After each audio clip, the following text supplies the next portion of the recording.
No Educação na TV desta semana, continuamos a entrevista com a professora Kátia Regina Sacramento, autora do livro A Busca do Professor pelo Equilíbrio e Harmonia no Trabalho. Um outro aspecto interessante é com relação à infraestrutura das escolas, né? As escolas sem condições, tanto físicas como materiais, de material para o professor dar aula, isso também gera estresse, não é, professor? Gera, porque o professor às vezes acaba tendo que colocar até no bolso dele, muitas vezes, para comprar um material que falta na escola, né, uma atividade para ser xerocada para o aluno, né? Então é uma questão assim difícil muitas vezes, né?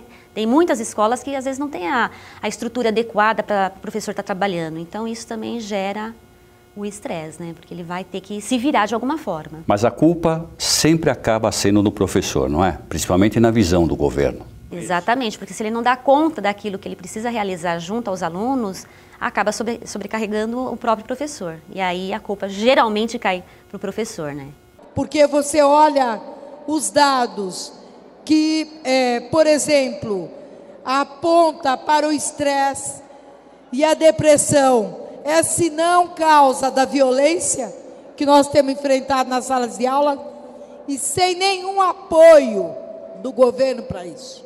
Mas, além do livro, você também dá palestras. A palestra que eu tenho dado tenho ido em diversas escolas, tenho marcado com os professores, né? Uso aquele momento de HTPC muitas vezes e para estar assim divulgando o livro, né? A questão de divulgação e questão assim de estar passando as informações, né? Algumas dicas, né? Definindo o que é o estresse, né? Colocando o professor mais a par das terapias vibracionais holísticas, dessas técnicas que podem ser utilizadas para minimizar o problema ou até mesmo combater, né? A gente muitas vezes consegue combater o estresse, né? Diminuir bem isso, levando o professor a refletir um pouco a respeito dessa questão, né? Porque muitos até nem conhecem essas técnicas terapêuticas, né? Às vezes nunca ouviu falar de, por exemplo, um reiki ou de uma cromoterapia, né? Massagem é uma coisa que o pessoal conhece um pouco mais, né? Mas um outro tipo de técnica, né?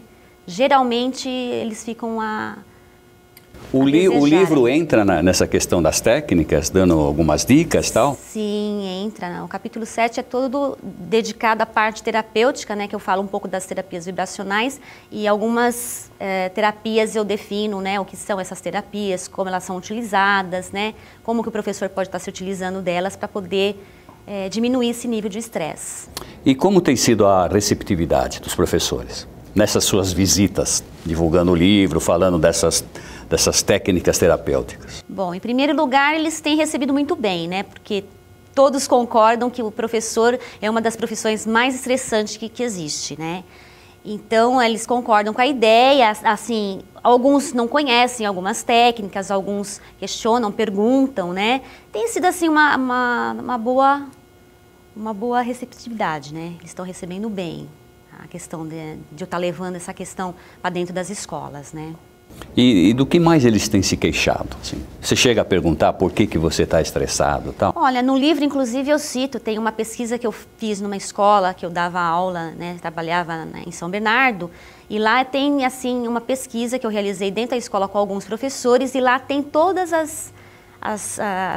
os sintomas, né, o que provoca o estresse no professor. As causas, né? As causas, né, eles colocaram para mim nessa pesquisa, tem até uns gráficos que eu coloquei no gráfico, no livro, né, para poder estar a gente visualizando melhor, e é bastante interessante, né, que a maioria, assim, são vários os fatores, né. Mas tem um que se sobressai. O que mais se sobressai é a indisciplina de aluno. É mesmo? Eles se queixam muito disso, né. E os outros problemas que a gente sabe que tem, a falta de estrutura, né? Muitos reclamam do salário, né? Que é um salário que a gente percebe que não é tão bem valorizado o professor hoje em dia, né? A questão de o relacionamento entre pais e professores, né? Que fica muito a desejar, reclamam bastante disso também, né? Acaba os pais deixando por conta da escola, do professor, né? Viabilizando todo esse contato com a criança, né? Quando realmente o pai trabalha fora, deixa a desejar a parte da educação dos seus filhos, né? Não acompanha tanto. Então, isso é uma queixa constante de professores. Dos professores. E como eles veem os alunos como agentes da violência? Eles chegaram a falar a indisciplina dos alunos. Como eles veem os alunos? Bom, a indisciplina para eles é uma das causas do estresse, né? Porque é cansativo para o professor toda hora ele ter que ficar chamando a atenção do aluno porque ele está fazendo determinada coisa que não é para fazer, né? Ele está tendo algum comportamento que está inadequado naquele momento.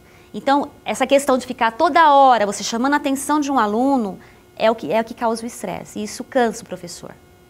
Eu creio que isso seja o principal fator que leva o professor ao estresse. E nessas escolas que a professora tem visitado, tem feito palestra, tem encontrado problema de superlotação das salas também? Sim, diversas escolas, né? Um número elevado de alunos em sala de aula, né? Que agrava ainda mais. Agrava ainda mais, porque você tem que dar atenção para uma quantidade de alunos muito grande, né? Isso colabora para que o estresse seja aumentado, né?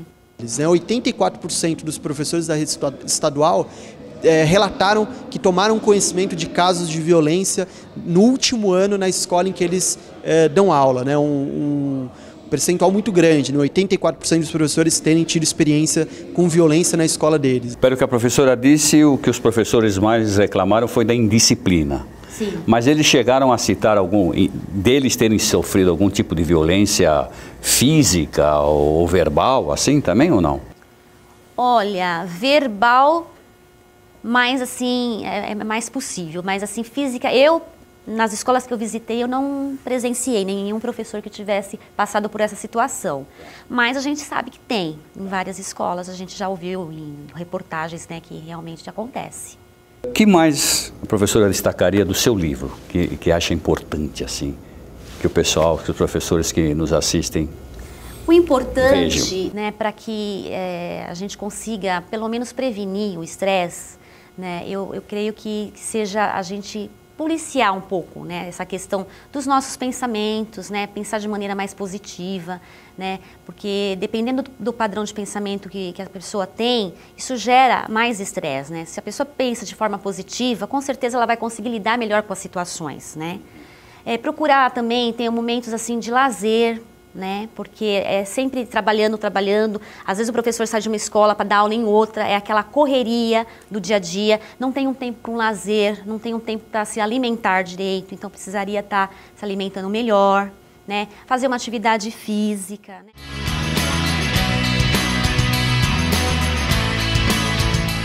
O ideal é pegar assim meia hora do dia, fazer meia hora de caminhada leve, ou antes do serviço ou após, mas de 4 a 5 vezes na semana.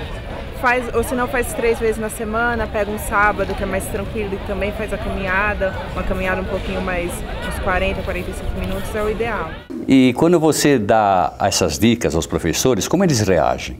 Olha, a maior parte deles fala a questão do tempo.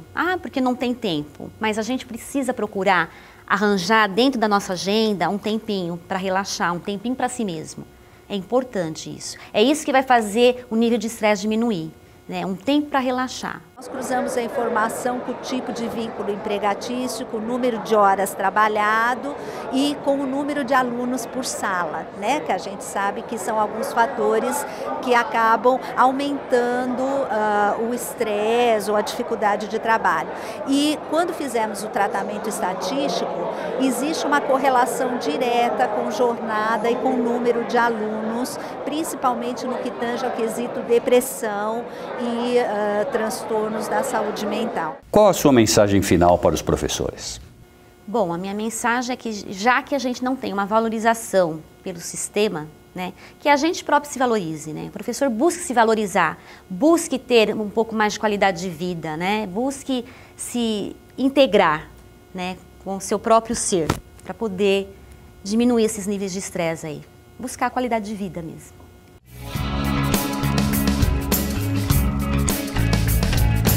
Por uma política de saúde pública para o magistério público paulista.